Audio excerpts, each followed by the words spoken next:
Viet Cong Tunnel Cross-Section.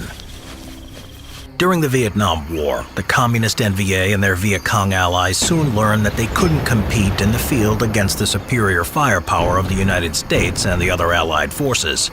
In response, they adopted a guerrilla strategy, striking out at their more ponderous foes before melting back into the dense undergrowth of the Vietnamese jungle. The intense vegetation wasn't enough for concealment, though, as the Americans utilized some of the most advanced surveillance and reconnaissance methods available at the time. In order to avoid detection, the VC and NVA constructed an elaborate network of underground tunnels, giving them a refuge from the overwhelming might of their enemies. The tunnels utilized by the Viet Cong were first dug by the Viet Minh, Vietnamese nationalists fighting against French colonial rule in the aftermath of World War II. A decade later, during the American involvement, the tunnel network expanded, covering hundreds of miles and multiple districts, some even stretched into neighboring Cambodia. For example, the Cu Chi tunnel system north of Saigon had 130 miles of passages.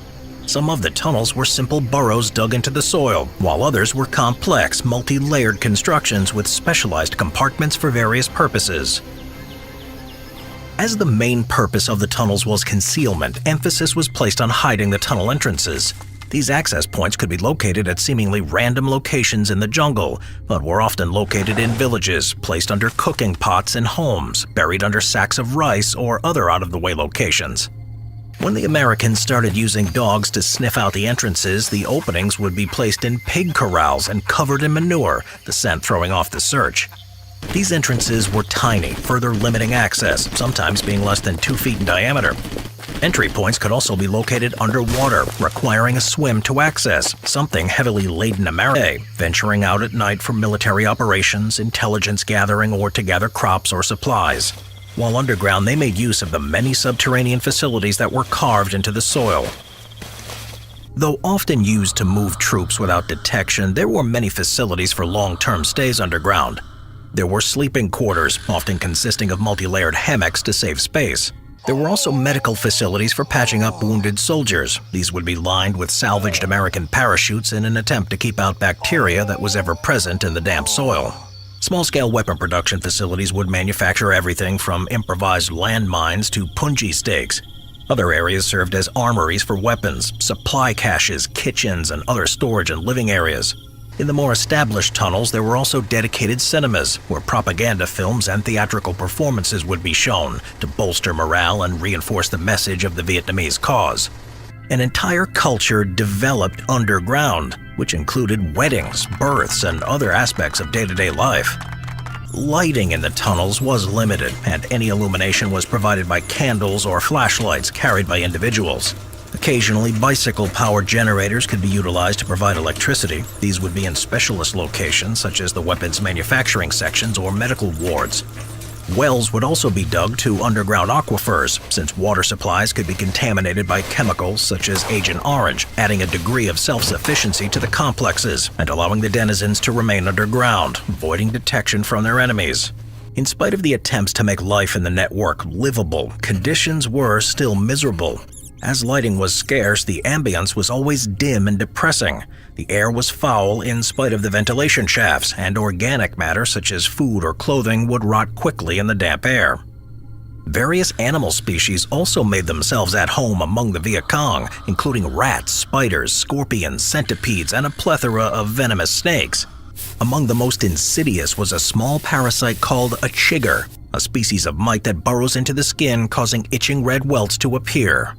To make matters worse, the tunnels would be used as makeshift cemeteries. As the Vietnam War was not about seizing territory, American planners relied on a body count of enemy combatants to determine the effectiveness of their campaigns. To frustrate their enemy, the Viet Cong would drag their deceased into the tunnels. There, the bodies would rot quickly in the damp soil, the rancid smell permeating the surrounding area. In spite of all their efforts, tunnel entrances were often discovered. The tunnel network had a series of defenses to defeat any enemy infiltration.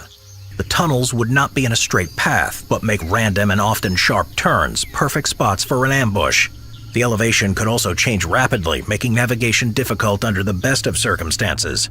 Those unfamiliar with the layout could easily become lost in the underground labyrinth. Punji pits were among the most common traps, false floors that would give way, dropping the victim on a series of sharpened bamboo stakes.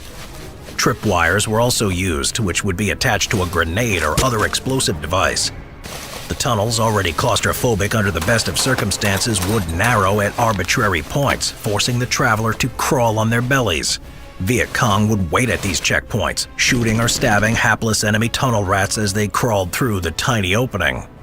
Small niches were dug into the side of the tunnel, allowing the defenders to ambush unwary trespassers as they passed by. These niches could be covered with a thin layer of clay, the only opening a small slit at eye level, making it virtually undetectable until a spear-wielding VC burst through. A sudden sharp vertical climb would have a waiting VC armed with a grenade, who would toss the explosive before sealing the passage with a door and a sandbag. Even the wildlife that inhabited the tunnel network could be used as a trap against unwanted visitors. Trapdoors could open, releasing swarms of venomous scorpions onto the unwitting tunnel rat. Venomous bamboo vipers could be used as a warning system. Suspended from the ceiling at a narrow choke point, these deadly reptiles would lash out at passing infiltrators. If they were shot, the sound of the gunfire would alert the VC to their presence. If not, it would lash out, envenomating the unlucky victim. When encountered, the Americans had few options to deal with the tunnels. They were dug deep enough that strikes from B-52 heavy bombers would have limited effect. Likewise, the use of explosives were inefficient, as there could be multiple access points miles apart, so demolition charges would have limited effect. They were also designed to withstand gas, so smoke grenades and CS tear gas would rise to the surface through carefully placed ventilation shafts. Attempts at flooding the tunnels would prove equally ineffective. Each tunnel would have to be cleared manually, a task that was considered one of the most dangerous and downright unpleasant jobs of the war. The tunnel rats would descend into the subterranean labyrinth, armed with a flashlight, a .45 pistol, a knife, and incredible courage, seizing documents, sabotaging supplies, and capturing prisoners. In spite of their efforts, however, the tunnels remained in use throughout the war. The tunnels could be used on a tactical level. The Viet Cong would ambush American patrols, then fall back to their underground lair, leaving their enemies baffled as they seemed to disappear into thin air.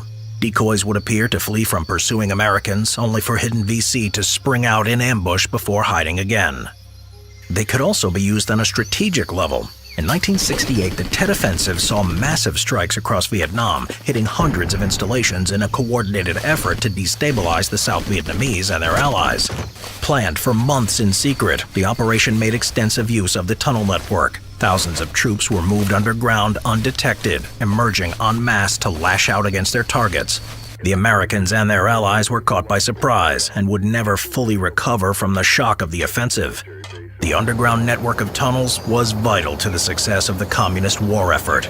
They allowed the lightly armed and equipped Viet Cong and NVA to stand up against one of the most powerful militaries in the world and prevail, in spite of the odds stacked against them.